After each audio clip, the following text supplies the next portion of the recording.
দর্শক, এই মুহূর্তে আছি রাজধানী রামপুরা প্রধান সড়কে। আপনারা দেখতেই পাচ্ছেন মুষলধারে বৃষ্টি হচ্ছে। সারাদিনের যেই গরমের একটা প্রকোপ ছিল, সেই প্রকোপ থেকে আসলে এই স্বস্তির বৃষ্টি মানুষকে আসলে অনেকটা প্রাণবন্ত করেছে বলে আমার বিশ্বাস। দেখুন, এই বৃষ্টির ঘনত্ব আসলে অনেক বেশি। এই বৃষ্টিটা আসলে হঠাৎ করে নামাতে দিনমজুর যেই ভাইগুলো রয়েছেন, এই যে ভ্যান চালক, রিক্সা চালক যারা রয়েছেন, তারা আসলে তাদের যে প্রিপারেশনটা নেওয়ার কথা ছিল, তারা তো সঙ্গে আসলে বৃষ্টির যখন তারা পরিবেশ দেখেন, তখন তাদের সাথে প্লাস্টিক রাখেন, যাতে তারা সেই প্লাস্টিকে মুড়িয়ে তাদের প্যাসেঞ্জার এবং তারাও একটু প্লাস্টিক শরীরে মুড়িয়ে রাখেন, যাতে তারা ভিজে না যান। সেই সুযোগ হয়তো বা পাননি, তারপরেও তারা স্বস্তির জায়গায় হিসেবেই তারা মনে করছেন যে আসলে বৃষ্টিটা দরকার ছিল, কারণ গরম থেকে বৃষ্টি অনেকটা ভালো যদি জ্বর না হয়। এই যে আমরা এখানে হঠাৎ বৃষ্টি হতে আমরা এখানে এই যে একটি দোকানের ছাউনির নিচে অনেকেই দাঁড়িয়েছে, এবং আমি ওই হোন্ডা নিয়ে এখানে দাঁড়িয়েছি। এই যে আমাদের সামনে এক মুরব্বী আছেন, চাচা আসলে এই যে যেই বৃষ্টি হচ্ছে, সারাদিন খুব গরম ছিল, এই বৃষ্টিটা আসলে কি স্বস্তি এনেছে? আপনি কি মনে করেন? হ্যাঁ, আমি মনে করি সারাদিন যেই গরমে ভুগছিলাম, সেখান থেকে এখন অনেকটা ভাল লাগছে এবং স্বস্তি পাচ্ছে সবাই। যদিও ভিজে গেলাম, তারপরও আনন্দ লাগছে আর কি।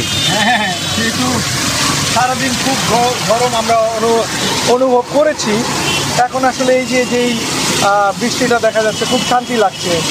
আপনিও ভিজেছেন, আমিও ভিজেছি, আমার পিছনটা অনেকটাই ভিজেছি, এবং তারপরও ভালো লাগছে আসলে। তবে এখানের যেই বিষয়টা আমরা দাঁড়িয়ে প্রথমে দেখতে পেলাম, খুবই বজ্রপাত শুরু হয়েছিল। এই বজ্রপাতে আসলে কার মার বুক খালি হয়, এবং কার বাবা চলে যায়, কার ভাই চলে যায়, কার বোন চলে যায়, এটা আসলে খুব বেদনাদায়ক। সেটা আসলে আমরা অনেকেই জানি না। তবে এই বৃষ্টিটাকে আমরা এনজয় হিসেবেই নেই, কারণ হলো যে সারাদিন যেই গরমটা পড়ে, সেই গরমের একমাত্র লাঘব করে এই বৃষ্টি।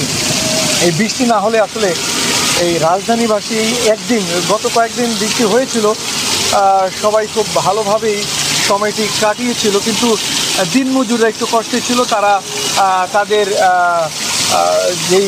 তাদের উপার্জন, সেই উপার্জন অনেকটাই বিঘ্ন হয়েছিল, এবং তারা ম্যাক্সিমামই দেখা গেছে যে বাসামুখী, ঘরমুখী থাকতে হয়েছে। তো এই গত প্রায় 4-5 দিন বৃষ্টির পরে এই আজকে আসলে সারা দিনটি অনেক গরম ছিল এবং রৌদ্র ছিল। এই রাতের যেই সময়টা আসলে সবাই অফিস করে বাসায় এসে খুব গরমের মধ্যে ছিল। ইভেন আমার বাসায়ও আমি দেখে এসেছি, প্রচণ্ড গরম ছিল। কিন্তু এই যেই বৃষ্টিটা এখন হয়েছে, আসলে স্বস্তির জায়গা, সুন্দর একটি ঘুম হবে, খুব ভালো লাগছে। তবে যারা রাস্তার পাশে থাকেন, তাদের জন্য হয়তো বা অনেকটা কষ্টকর হয়েছে বলে আমি মনে করি। অনেকে আসলে এই কোনো রকমভাবে একটু ছাউনি করে রাস্তার পাশে থাকেন, তাদের আশেপাশে ওই ধরনের হয়তো ছাউনি না থাকলে তারা ওখানে ভিজে সব কিছু নিয়েই ওখানে বসে থাকতে হয়। আমি এমনকি অনেক জায়গায় দেখেছি।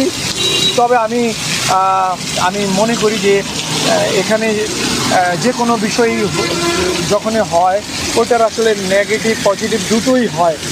এখানে যেরকম এই যে বৃষ্টি হওয়াতে আমাদের অনেকের খুব ভালো লাগছে, এবং আত্মায় শান্তি পাচ্ছি, শরীরে স্বস্তি পাচ্ছি, এবং সব কিছু মিলিয়ে খুব ভালো লাগছে।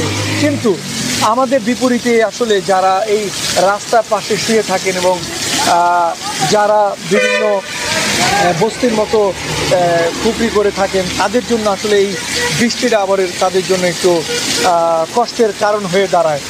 এটা আসলে পৃথিবীটা এরকমই চলছে। আসলে কোনো জিনিস হইলে কিছু কিছু লোকের ভালো হয় এবং কিছু কিছু লোকের ওই ভালো আর বিপরীতে থাকে, খারাপ হয়। এটা নিয়েই আমাদের আসলে এই দুনিয়াতে বসবাস।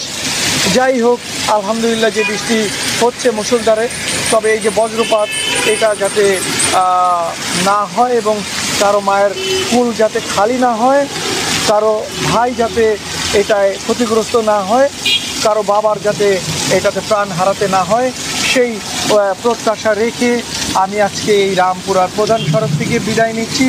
সবাই ভালো থাকবেন, সুস্থ থাকবেন। আল্লাহ হাফেজ। আসসালামু আলাইকুম।